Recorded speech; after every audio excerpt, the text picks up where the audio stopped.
Na volta para casa, depois do seminário de vida no Espírito, todo mundo dizia que tinha sentido alguma coisa, um fogo, uma brisa suave, ou que tinha repousado no Espírito, e eu não tinha sentido nada. Aê, santidade! A paz de Cristo! Gente do céu, que alegria estar com você aqui de novo! Se você acompanha o canal, você está percebendo que nós estamos com uma nova programação. Toda terça, quinta e sábado tem vídeo aqui no canal e sempre que dá uma folguinha eu venho fazer um vídeo extra, que nem esse. Estou gravando esse vídeo nas vésperas da festa de Pentecostes, então é claro que eu tinha que vir aqui para testemunhar que eu sou o fruto do batismo no Espírito Santo. A comunidade a qual eu pertenço, a Canção Nova, é fruto do batismo no Espírito Santo e eu tinha que vir aqui falar dessa bênção, uma das graças mais libertadoras da minha vida. O dia em que pela primeira vez eu recebi o batismo no Espírito Santo. Antes de entrar no assunto, é claro que eu tenho que te perguntar, você já é inscrito aqui no canal? Se inscreve aqui embaixo, curte esse vídeo, compartilha nos seus grupos de WhatsApp, compartilha para sua família, compartilhe essa graça com mais pessoas. Quanto mais você compartilha, mais o YouTube compreende que esse assunto é relevante e mostra para mais pessoas que ainda não conhecem o nosso canal, porque esse canal aqui, na verdade, é nosso. Sempre que chega a festa de Pentecostes, eu me relembro daquele momento muito especial na minha vida, o momento do meu primeiro batismo no Espírito Santo. Sim, porque esse batismo precisa se renovar na sua vida todos os dias, todo dia é todo dia. Eu gosto de falar isso aqui no canal, né? Todo dia é todo dia, minha filha, como diria o Senhor Jonas Abib. É sábado, é domingo, é feriado, é férias, você precisa já acordar pedindo, vem Espírito Santo. Bem, eu era uma adolescente ali com os meus 13 anos, vivendo um dos momentos mais duros, mais difíceis da minha vida, que foi o momento da separação dos meus pais. Qualquer pessoa que tenha passado pela separação dos pais sabe como isso nos desestabiliza os filhos. E eu estava vivendo exatamente isso. Pense aqui, a Ana Lúcia, com 13 anos, uma melancólica arraigada, vivendo a separação dos pais. Os interesses dos adolescentes, eu não tinha isso. Eu só vivia a tristeza, eu só vivia a melancolia, a saudade que eu tinha do meu pai. Eu sempre fui apaixonada pelo meu pai, viu? Então eu só conseguia viver isso, a saudade do meu pai. Não vivia mais nada. Aquele despertar da adolescente, de se cuidar, de maquiagem, cuidar do cabelo, não tinha nada disso, não tinha mesmo. E naquele momento a minha mãe percebeu, a Ana Lúcia anda pelos cantos de casa, a Ana Lúcia não está bem. E ela tinha vivido a experiência do batismo no Espírito Santo no seu grupo de oração. Então ela quis promover isso na minha vida, ela percebeu, a Ana Lúcia precisa passar pelo batismo no Espírito Santo, ela precisa viver essa experiência. E ela começou a falar na minha cabeça. Nessa época eu cantava na noite, a minha mãe tinha uma casa de música ao vivo que logo depois dessa experiência minha mãe se desfez dessa casa. E toda vez que tinha um encontro desse na minha paróquia, eu dava um jeitinho de sair pela esquerda, sabe? Sair pela direita, sair pela tangente e dar um nó na minha mãe. Mas ela falou tanto, a minha mãe, ela repetiu tanto isso na minha cabeça. E olha, mães, aqui eu sempre abro esse parênteses, mães, falem na cabeça dos seus filhos, porque eles vão acabar indo, mesmo que seja para você parar de falar na cabeça deles. Foi isso que aconteceu comigo. Eu acabei indo num seminário de vida no Espírito Santo, que ela me inscreveu, e era um seminário de final de semana inteiro. Tinha que ir para uma outra cidade. Nessa época nós morávamos em Conceição de Macabu, no interior do Rio de Janeiro. Um beijo para todo mundo da região norte fluminense, tenho grandes amigos lá. E a minha mãe me inscreveu em um seminário de vida no Espírito que aconteceria em Macaé. E eu fui, né? De tanto que ela falou na minha cabeça, eu pensei, eu vou passar esse final de semana lá nesse retiro e a minha mãe vai parar de falar na minha cabeça. Logo que eu cheguei lá, as pessoas falavam da bendita da efusão do Espírito Santo. O dia da efusão do Espírito Santo, vai ter um dia da efusão. E eu, meu Deus, o que acontece nessa tal dessa efusão, né?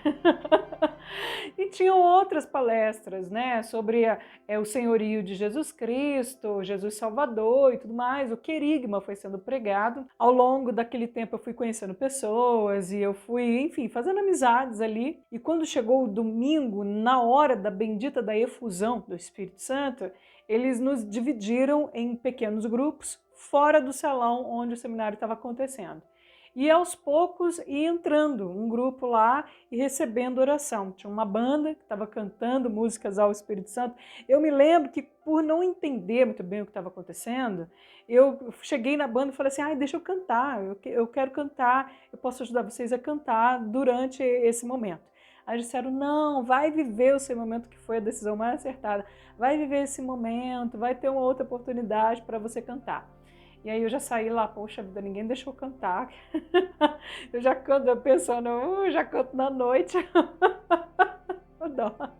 Fiquei lá fora esperando e o meu grupo foi o último a ser chamado para entrar naquele salão. E quando nós entramos, as pessoas já estavam orando no Espírito, assim, com todo fervor. Eu não compreendi nada.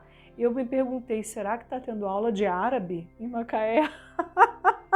E eu não estou sabendo, que chique, todo mundo aqui fala essa língua que eu não sei falar. E apesar de não compreender nada, existia algo naquele salão que eu compreendi muito bem.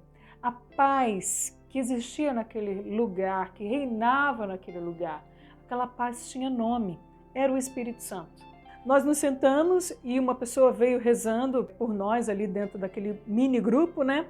E quando a pessoa rezou por mim, disse assim, repita, vem Espírito Santo, vai dizendo para o Espírito Santo qual a área da sua vida que precisa ser visitada por ele hoje. Essa pessoa falou isso no meu ouvido. E eu fiquei pensando, o que eu mais preciso hoje é que esse Espírito Santo, essa paz que está aqui nesse lugar, venha comigo. Quando esse seminário de vida acabar, eu vou voltar para a minha realidade, de estar longe do meu pai, da separação dos meus pais e todos os desafios que nos encontraram depois dessa separação. Mas eu não quero voltar para essa batalha sozinha. Eu quero que essa paz que eu estou sentindo aqui agora, que essa paz venha comigo. Então eu comecei a dizer, como me orientaram, vem Espírito Santo, vem Espírito Santo, vem Espírito Santo.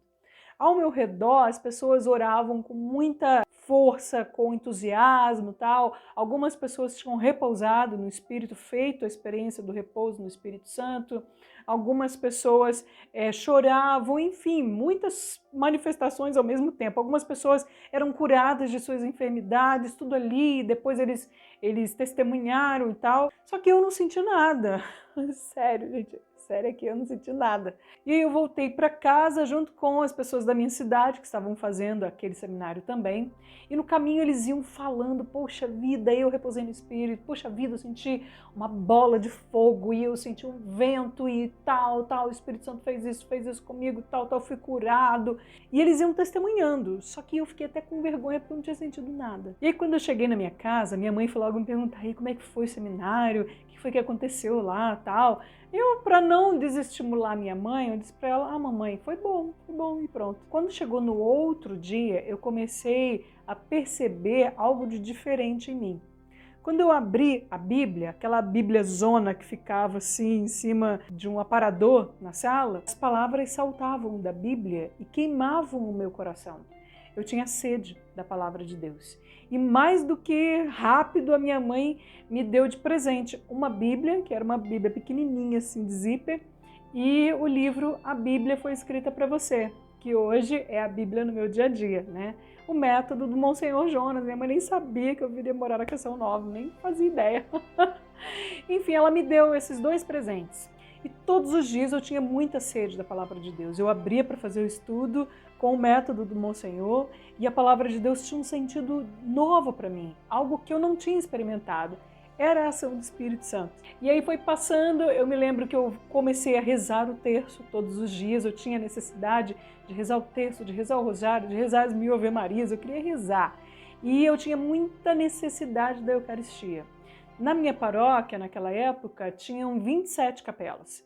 E o padre ia, assim, para as regiões rurais, assim, no meio do mato. Você chega numa capelinha lá no ermo, assim, tem 3 senhorinhas lá, sabe? Eu me oferecia para ir, porque eu queria comungar todo dia. Eu não podia esperar até o próximo domingo para comungar. Eu precisava da Eucaristia. Eu ia para o asilo visitar os velhinhos, porque lá tinha missa.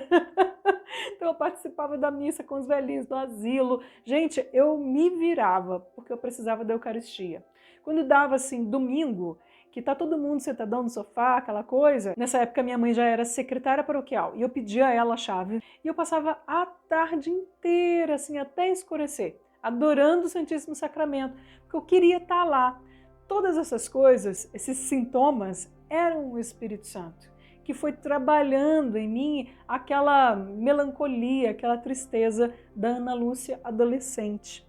Até que chegou um dia onde eu consegui lidar com a situação dos meus pais, onde eu consegui observar aquela realidade de uma forma diferente, dos olhos do Espírito Santo.